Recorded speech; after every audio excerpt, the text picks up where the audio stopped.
প্রিয় দর্শক, সাজ্জাদ কাদিরের প্রীতি নিন, শুভেচ্ছা নিন। আজকে আমি একা কথা বলবো না, দ্বৈতভাবে কথা বলবো। আজকে আমাদের এই লাইভে যুক্ত হয়েছেন আসসালামু আলাইকুম।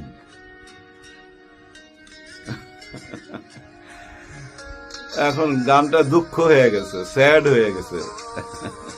আরে কে না শুনছি আমরা গানটা না একদম প্রাণের মধ্যে গাইথা আছে। আবার কবে নির্বাচন আসবে, আবার কবে গানটা বাজবে। এই গানটা কিন্তু মানুষের প্রাণ কাইরা নিছে, কিন্তু গানই মানুষের প্রাণ। দেখেন, নির্বাচনের আগে যেসব জরিপ টরিপ হয়েছে আমরা তো দেখছি, এই জরিপগুলা 5%, 7%, শেষের দিকে যায় দেখলাম 19%, তারপরে না 21%, 22%, এই পর্যন্ত ঠেকা নির্বাচন হয়ে গেল। নির্বাচনের পরে দেখলাম 42%। তার মানে আরো 20% ভোট কই থেকে আসলো? হ্যাঁ, এই গানেটাই না আনছে ভাই। হ্যাঁ ভাই, এই গানেটাই না আনছে। কই থেকে টাইনা আনছে জানেন? বিএনপি থেকে। আওয়ামী লীগ তো জামাতকে ভোট দেবে না, জানি দুশ্মন, কেন দিবে? বিএনপি থেকে আসছে। বিএনপির কারা আসছে? এই 20%। এরা হচ্ছে ভালো মনের মানুষ, এরা না অন্যায় মাইনা নিতে পারে না। ওরা গত 15-16 মাসে যা দেখছে, চাঁদাবাজি, টেন্ডারবাজি, নিজেরা মারামারি কইরা ওই পারে চলে যাওয়া, এসব পছন্দ করে নাই। পছন্দ না কইরা এদিকে চলে আসছে, কারণ দেখছে যে ভাই এরা রাজাকার হোক আর আলবদর হোক, এরা দেশ ছাইরা কোথাও যায় নাই, কখনোই যায় নাই। আর এরা কোনোদিনই কোনো জালিয়াতি করে নাই, দুর্নীতি করে নাই। ক্ষমতার সঙ্গে যখন ছিল, দু একজন মন্ত্রী মিনিস্টার ছিল, তারা কোনো দুর্নীতি করে নাই। তার মানে কি জানেন? ক্লিন একটা ইমেজ। ওই ইমেজের কারণে বিএনপি থেকে অনেক মানুষই জামাতকে ভোট দিছে, যার জন্য এত ভোট পাইছে, যার জন্য 78টা আসন পাইছে। জামাতে ইসলাম অতীতে কয়টা আসন পাইছে আপনারা তো জানেন। ওনারা সারা জীবনে 20-25টা আসনই তো পাইছে, এর বেশি তো পায় নাই। 3টাও পাইছে, এমন দিনও তো গেছে। অথচ দেখেন এনসিপি মাত্র বয়স 1 বছর 1 দিন 6টা আসন পাইছে। তার মানে কি দেখেন জামাতকে কিভাবে ফাইট দিতে হয়েছে, কারণ এদেরকে রাজনীতি করতে দিত না। আমরা কি 15 মাস আগেও, মানে 5ই আগস্টের আগে জানতাম জামাত ইসলামের নামে এমন একটা দল আছে, এত সুন্দর, মানুষগুলো এত ভদ্র, শিক্ষিত, মার্জিত? আমরা কি জানতাম ভাই? জানতাম না। আমরা শিবিরকে কিভাবে জানতাম, আজকে কিভাবে জানি? আপনারাই বলেন। 5টা বিশ্ববিদ্যালয় নির্বাচনের পরে তাদের ভূমিকা দেখা আপনি তাদেরকে মন থেকে ভালোবাসেন নাই? ভালোবাসার কাজ তো তারা করছে। এভাবে আমরা গত এই 17-18 মাসে তাদেরকে চিনলাম। আর গত 17-18 মাসে এই দলটা কোথায় এসে দাঁড়াইছে? বিরোধী দল হিসাবে 78টা আসন নিয়ে, মানে 78 জন পাহারাদার পাঠাচ্ছি, বাকি 221 জন না কয়জন থাকে ওদেরকে পাহারা দিবার জন্য, তাই না? আফসোস করার কিছু নাই। বিরোধী দল কেমন হয় এটা আমরা দেখছি তো ভাই। জাতীয় পার্টির বিরোধী দল দেখছি না? আমরা জিএম কাদের সাহেবকে দেখছি, কেমন বিরোধী দল, ইন্ডিয়া থেকে আইসা কি কথা বলছিল, এটা তো আমাদের মনে আছে। সো এই বিরোধী দল তো আর ওই বিরোধী দল না। এটাই হচ্ছে নতুন বাংলাদেশের পরিবর্তন। হ্যাঁ ভাই, নতুন বাংলাদেশের পরিবর্তন এখান থেকেই তো শুরু। সামনে আরো অনেক খেলা আছে। বিরোধী দল যা করবে সরকারি দলকে তাই করতে হবে। এটাই হলো নতুন রাজনীতি। জামাতে ইসলাম দেখাই দেয়া যাবে বিরোধী দলের দায়িত্বটা কি। চামচামি করা না, ভণ্ডামি করা না। বিরোধী দলের দায়িত্ব ওই প্লট নেওয়া না, গাড়ি নেওয়া না, গাড়ি নিজের নামে নিয়ে আবার বেচা দিয়া ওখান থেকে টাকা কামানো না। বিরোধী দল কাকে বলে ওইটাই কিন্তু আপনারা দেখতে পাবেন সামনের দিনগুলাতে। দেখেন না, ওনারা বলছে আমরা কোনো ট্যাক্স ফ্রি গাড়ি নিব না, আমরা ওই যে জমি জমা দেয় যে রাজক থেকে এমপিদেরকে, আমরা সেটা নিব না। সরকারি দল বলছে আমরাও নেব না। ওনারা যেটা বলছে ওইটাই তো ফলো করছে। ভবিষ্যতে এরকমই হবে, কারণ 78টা আসনে জামাত ইসলামের এই 11 দলের যারা পাশ করছে তারা কি ঘোষণা দিছে? আমাদের এলাকা চাঁদা মুক্ত, টেন্ডার মুক্ত, এখানে কোনো মা বোনকে বেজ্জতি করা যাবে না, কারো স্বাধীনতার উপরে হাত দেওয়া যাবে না, জুলুম চলবে না, চাঁদাবাজি চলবে না, সব কিছু তো বন্ধ করবে তারা। হ্যাঁ ভাই, জামাতে ইসলামের 11 দল থেকে যে 78টা আসন পাইছে, ওই 78টা আসন আপনারা ঈদের পরপরই বুঝতে পারবেন, আগামী 2-3 মাসের মধ্যে বুঝতে পারবেন তাদের এলাকাগুলো কিভাবে চলতেছে। এখন দেখেন, জনগণ যখন দেখবে কিরে এই 78টা আসনে কোনো টেন্ডারবাজি নাই, চাঁদাবাজি নাই, খুন নাই, রেপ নাই, কিছু নাই, কিন্তু বাকি আসনগুলাতে কেন হচ্ছে, এটা যদি চোখে আঙুল দিয়া দেখাই দিতে পারে, তাহলে তো ভাই আপনি নিজেই বুঝে নিতে পারবেন আগামী বাংলাদেশটা কার হাতে তুলে দেওয়া উচিত। আপনার বিবেকে তখন কি বলবে? আগামী নির্বাচন যখন আসবে তখন মানুষ কোন দিকে ঝুঁকা পড়বে, আর তখন যদি জামাতে ইসলাম ক্ষমতায় যায় আর যারা বিরোধী দলে থাকবে তাদের কি আচরণ হবে, সেটাও কিন্তু ওনারা এখনই দেখাই দিবে, শিখাই দিয়া যাবে তো বিরোধী দলে থাকলে কি ধরনের আচরণ করতে হয়।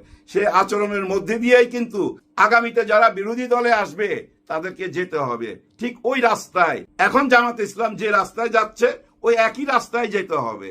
এভাবেই ধীরে ধীরে শুদ্ধ অভিযান চালায়া একটা টাইমে এই জামাত ইসলাম দায়িত্বে আসবে, দেশের দায়িত্ব তারা বুঝা নিবে।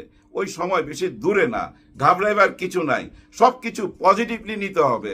নির্বাচনের আগে অনেক রকম কথা আমরা শুনছি, নির্বাচনের 2-3 দিন পরও অনেক রকম কথা শুনছি, এই বিচার হইতেই হবে এবং এই জুলাই সনদ, এই যে শপথ টপথ নেওয়া, এগুলা বৈধ না, এগুলা সংবিধানে নাই, সংবিধানে আছে মহামান্য রাষ্ট্রপতি ছুপ্পুর সাহেবকে নিয়ে সব জায়গায় যাইতে হবে, মহামান্য রাষ্ট্রপতিকে সম্মান দিতে হবে, অনেক রকম কাহিনী আমরা দেখছি।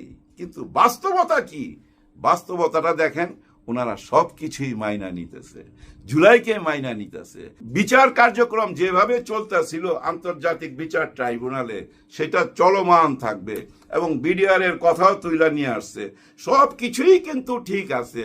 কিন্তু মাঝখানে কেন এরকম দেখতেছিলাম? মাঝখানে এলোমেলো ছিল কি জন্য জানেন? নির্বাচনের জন্য, ভোটের জন্য। ওনারা নিজেরাই খোলাখুলি ভাবে এবং গোপনেও বিএনপি আওয়ামী লীগকে কথা দিছে যে ভাই আমাদেরকে ভোট দে, তোদের মামলা টামলা যা আছে সব উঠায় নেবো, তোদের অফিস টফিস সব খুইলায় দেবো, এরকম কথা দিছে ভাই। যার জন্য ক্ষমতায় আসার সঙ্গে সঙ্গে দেখেন না অফিস খুলতে লাগলো, প্রায় 60-70টা অফিস খুইলা গেছে, কিন্তু আইনগতভাবে এটা নিষিদ্ধ। এখন কিন্তু দেখবেন আস্তে আস্তে ওই অফিসগুলোতে আবার তালা মারা হবে, কারণ নির্বাচন তো শেষ হয়ে গেছে, ভোট তো নিয়ে নিছে। ওই যে একটু আগে বলতেছিলাম না, 20 ভাগ ভোট চলে আসছে জামাতে ইসলামের দিকে 15 মাসের কার্যক্রম দেখা। তাহলে এই 20% ভোট কই থেকে আসলো বিএনপিতে? আওয়ামী লীগ থেকে আসছে। আওয়ামী লীগের 20% না ভাই, সব ভোটই উনারা পাইছে। এই যতগুলা না ভোট দেখেন না, 2 কোটি কত জনই না ভোট, এগুলা সব আওয়ামী লীগের ভোট। আর কাদের ভোট জানেন? যারা এই গত 15-16 মাস ধইরা দেশে অরাজকতা চালাইছে, হানাহানি করছে, লুটপাট করছে, টেন্ডারবাজি করছে, চাঁদাবাজি করছে, এদের ভোট। কারণ কি জানেন? এরা তো বুঝে নিছে ভাই, কোনো কারণে যদি জামাত ইসলাম ক্ষমতায় চলে আসে তাইলে তো ভাই আমাদের ব্যবসা বাণিজ্য বন্ধ, চাঁদাবাজি বন্ধ, আমরা যেভাবে চলতেছিলাম শান শওকতে গাড়ি হাঁকায়া টাকায়া সবই তো বন্ধ হয়ে যাবে। আবার এমনও হইতে পারে ওরা ক্ষমতা এসে আমাদেরকে খুঁজা বাইর করে জেলে ঢুকাইতে পারে, যার জন্য মরিয়া হয়ে গেছিল বিএনপিকে জিতাইবার জন্য। এটা আমি আওয়ামী লীগের কথা বললাম, আওয়ামী লীগের এরা। এই যে বর্তমানে দেখতেছেন না চারিদিকে আবার চলতেছে, কিন্তু ফেসবুকে যান, ইউটিউবে যান, আবার চলতেছে ডিশ ব্যবসা কায়রা নিতে হবে, অমুক ব্যবসা কায়রা নিতে হবে, তুই এখানে থাকতে পারবি না, এটা আমার, এরকম ব্যাপার চলতেছে অহরহ। অনেকে কি মনে করে জানেন? বিএনপির ভিতরে কিছু চাঁদাবাজের সঙ্গে আওয়ামী লীগের যারা খারাপ ছিল তারা মিলামিশা এখন এইসব কার্যক্রম চালাইতেছে যেন সরকারকে বদনাম দেওয়া যায়, সরকারের বদনাম হয়, এইটাই চাইতেছে। কারণ ঝাল মিটাইতেছে। কি ঝাল? এই যে নির্বাচনের আগে বলছে আমরা নার পক্ষে, সংস্কার মানি না, এখন বলতেছে সংস্কার মানি, আমরা হ্যাঁ পক্ষে। সবকিছুই দেখেন জুলাই নামের একটা জালের মধ্যে অটোমেটিক আটকা পড়া যাইতেছে। ডক্টর ইউনূস স্যার বলছিল না, কোনো উপায় নাই পিছনে যাওয়ার, সামনে যাইতে হবে, এটা ওয়ান ওয়ে রোড, ইউটার্ন নিলেই অ্যাক্সিডেন্ট হবে। হ্যাঁ ভাই, ইউটার্ন নিলেই অ্যাক্সিডেন্ট হবে, ইউটার্ন এখন আর নেওয়ার উপায় নাই। কারণ কি জানেন ভাই? একই দিনে তো 2টা ভোট হয়েছে। আমার একটা ভোট নিয়ে আপনি পাওয়ারে চলে গেলেন, আমার আরেকটা ভোটের খবর কি? তার মানে কি ওই একই দিনে আপনি ঢুইকা গেছেন সংস্কারের ভিতরে, আর ফিরার কোনো উপায় নাই। এই জিনিসটা বুঝতে কি এত দেরি হইল মাননীয় প্রধানমন্ত্রী তারেক রহমান সাহেবের? নিশ্চয়ই না। উনি চুপচাপ, দেখেন না একটু কথা কম বলে, আর যারা কম কথা বলে তারা কিন্তু বুদ্ধিমান হয়। উনি চুপচাপ ছিলেন এই জন্য ভাই নির্বাচনটা শেষ হোক, সবাই ভোট টোট নিয়ে নি, তারপরে আসল চেহারাটা দেখামু।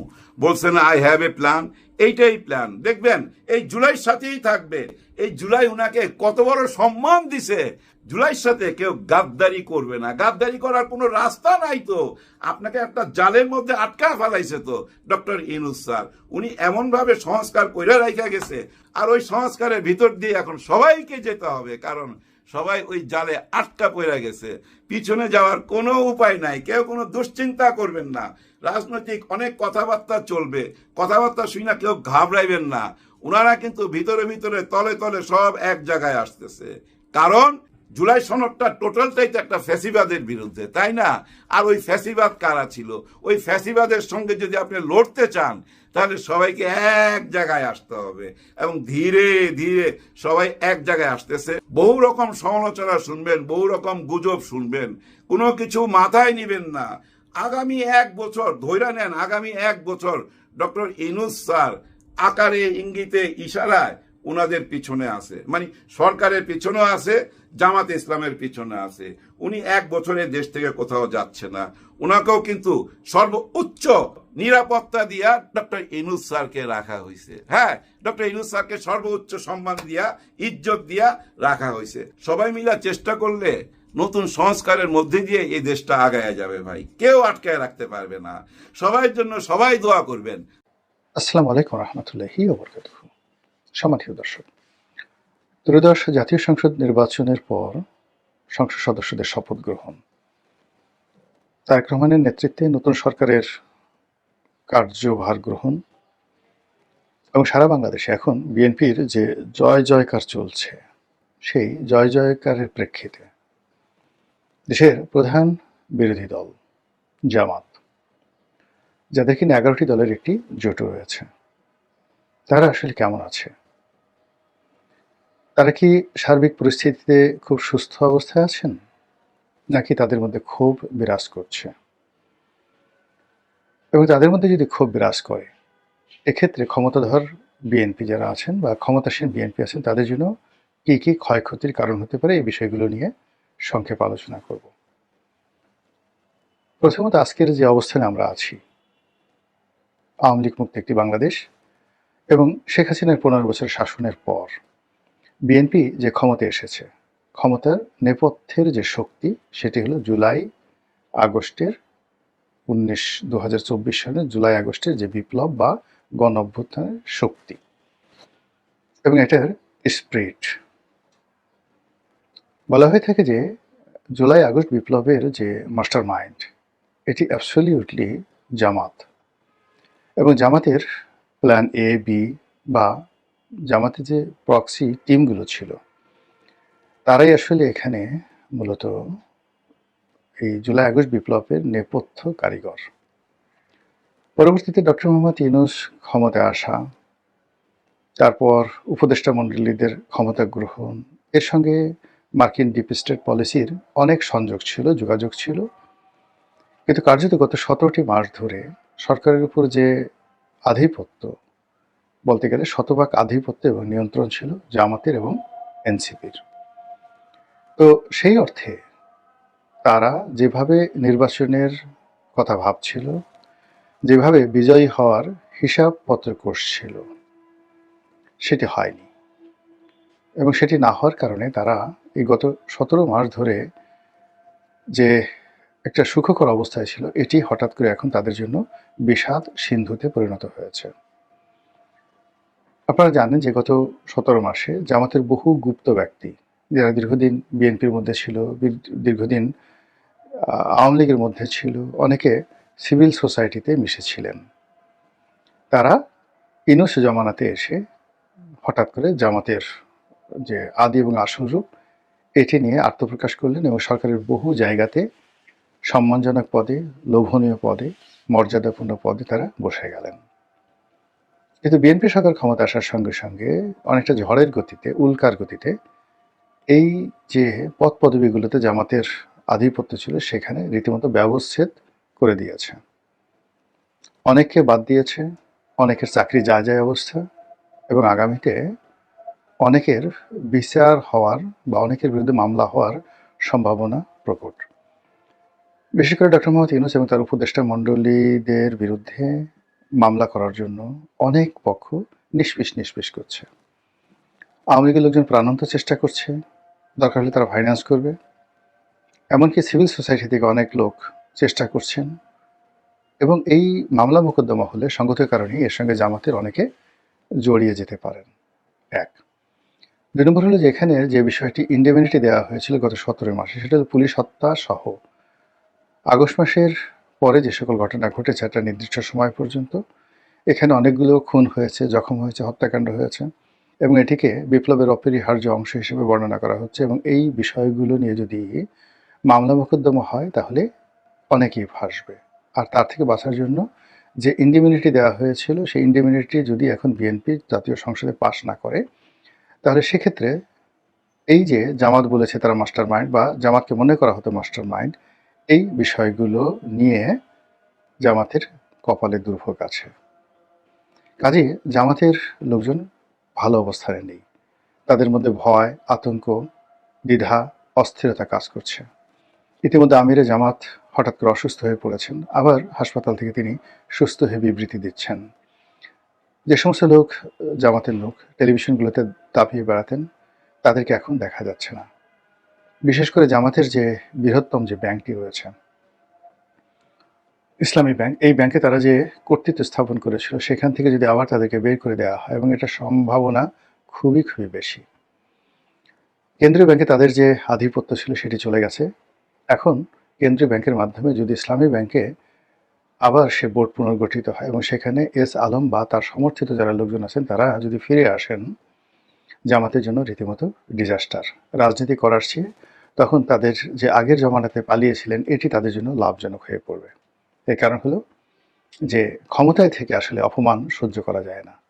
আপনি ক্ষমতার বাইরে থেকে যখন নিগৃহীত হবেন, লাঞ্ছিত হবেন, জেলে যাবেন, জুলুমগ্রস্ত হবেন, তখন ওটা মেনে নেওয়া যায়। কিন্তু আপনি একই সঙ্গে সংসদে যাচ্ছেন এবং গত ১৭ মাস ধরে আপনি ক্ষমতা ভোগ করেছেন, অলনে ছাড়েন, আপনার কোনোই ক্ষমতা নেই, আপনার বিরুদ্ধে মামলা হচ্ছে, দেশের বিভিন্ন অঞ্চলে আপনি অপদস্থ হচ্ছেন, আপনার নেতাকর্মীরা মামলার পড়ছে, অনেকে মারধর খাচ্ছে। এই খবর প্রতিদিন জামাতের নেতাকর্মীদেরকে অস্বস্তিতে ফেলছে। অন্যদিকে হাসনাত, সার্জিস, মাহফুজরা যারা ছিলেন এই বিপ্লবের মাস্টার মাইন্ড বলেন বা বিপ্লবের সম্মুখ সারির নেতা, তারা এখন এনসিপি শিরোনামে যে রাজনৈতিক দল করেছে, যেটি কিংস পার্টি হিসেবে আখ্যায়িত হয়েছিল, তা এখন জামাতের যাকে বলা হয় জোটে আছে। তারাও কেউ স্বস্তিতে নেই। তাদের অনেকের বিরুদ্ধে দুর্নীতির অভিযোগ আনার চেষ্টা হচ্ছে, তাদের অনেকের বিরুদ্ধে মামলা করার জন্য অনেক পক্ষ নিষ্পিস করছে, এবং গত ১৭ মাসে যে মব হয়েছে, অনেকগুলো বাড়িঘর লুটপাট হয়েছে, এবং কতটা লুটপাট হয়েছে তার একটা প্রকৃষ্ট উদাহরণ দেই। আমার বাসায় আওয়ামী লীগের একজন সাবেক উপজেলা চেয়ারম্যান একদিন একটা তদবির নিয়ে এলেন কয়েকদিন আগে। তো তিনি ছিলেন, তার স্ত্রী ছিলেন, তার স্ত্রী একটা কলেজের প্রিন্সিপাল, উত্তরাতে বাসা। তো ওই সময়টিতে একজন নামকরা সমন্বয়ক, পরিচিত সমন্বয়ক, তিনি আমার সঙ্গে দেখা করতে গেছেন। তো সেই সমন্বয়কে দেখে সেই উপজেলা চেয়ারম্যান যিনি আছেন তার মুখ ভার হয়ে গেল, তার স্ত্রীরও মুখ ভার হয়ে গেল। আমি বললাম যে কী হয়েছে? সেই ছেলে চলে গেল, চলে যাওয়ার পর বলে কী হয়েছে? বলে ওই যে আপনি যাকে বাসায় উঠিয়েছেন এবং আমার পাশে যাকে বসিয়েছেন তার লোকজন আমার বাসা লুট করেছে। ১৫০ ভরি স্বর্ণ, আমার সারা জীবনের উপার্জন। সেই ভদ্রমহিলা বললেন যে আমি জীবনে কিচ্ছু করিনি, যখনই বেতন পেয়েছি ২,০০০-৩,০০০ টাকা যখন ভরি ছিল, ১৫০০ টাকা যখন ভরি ছিল, তখন থেকে স্বর্ণ কেনা শুরু করেছি। সেই ১৫০০ টাকার স্বর্ণ কিনে আমি ১৫০ ভরি স্বর্ণ আমার ছিল, সে পুরো স্বর্ণ সহ বাসার যা কিছু ছিল সব লুটপাট করা হয়েছে আর জ্বালিয়ে দেওয়া হয়েছে। এরকম অসংখ্য ঘটনা ঘটেছে গত ১৭ মাসে, যেগুলোর আর্থিক মূল্য আপনি হিসাব করতে পারবেন না। এখন ওই ভদ্রমহিলা যদি সুযোগ পান, তিনি অবশ্যই মামলা করবেন। ওই ভদ্রলোক যদি সুযোগ পান, তিনি অবশ্যই মামলা করবেন। এবং যারা এই কাজগুলো করেছেন তারা খুব ভালো করে জানেন যে আসলে গত ১৭ মাসে কী হয়েছে, এবং এই কারণ কী হলো, এনসিপির মধ্যে এক ধরনের অস্থিরতা কিন্তু বিরাজ করছে। অন্যদিকে সংসদ যেভাবে গঠিত হচ্ছে, তাতে করে জুলাই সনদ কিংবা উচ্চকক্ষ বা সংবিধান সংশোধন, ডক্টর মোহাম্মদ ইউনূসের যে ডিজায়ার, তার সেফ এক্সিট, তার বিদেশে যাওয়া, বাংলাদেশে থাকা, তার কর্মকাণ্ডের ইন্ডিমিনিটি, সব কিছু এলোমেলো হয়ে যাচ্ছে।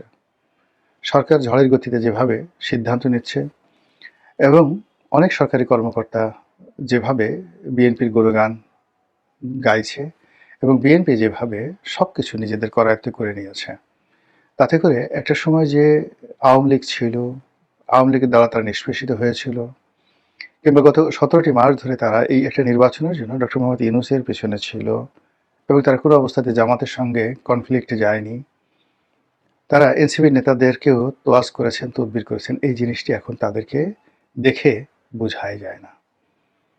যে সকল বিএনপি নেতা এখন মন্ত্রী হয়েছেন, অনেকে হয়তো এনসিপির নাহিদ ইসলামের সঙ্গে একটু ফোনে কথা বলার জন্য, এটা দেখা করার জন্য তারা উৎপেতে থাকতেন, কিংবা জামাতের আমির বা অন্য শীর্ষ নেতা যারা রয়েছেন, মিয়া গুলাম পারওয়ার, তারপর আরেকজন আছেন ডাক্তার নায়েবে আমির, তো ওনাদের সঙ্গে দেখা হলে, কথা হলে, মানে বিএনপির অনেক নেতাদের মুখে বলতে গেলে পূর্ণিমার চাঁদের হাসি চলে আসতো।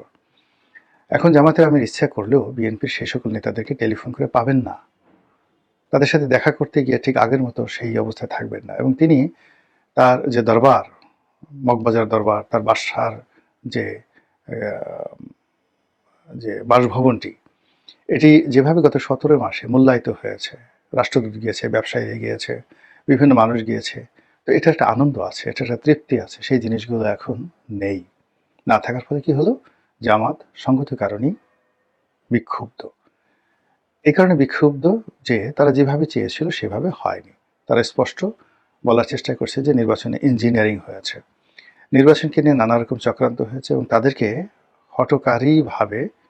হঠকারিতার সঙ্গে অনেক অনেক পদ পদবিতে যেমন তাদেরকে সরানো হয়েছে, আবার নির্বাচনে তাদেরকে হটকারিতার আশ্রয় নিয়ে পরাজিত করা হয়েছে। তারা ক্ষমতায় কাছাকাছি প্রায় চলে এসেছিল, এই ধরনের কথাবার্তা।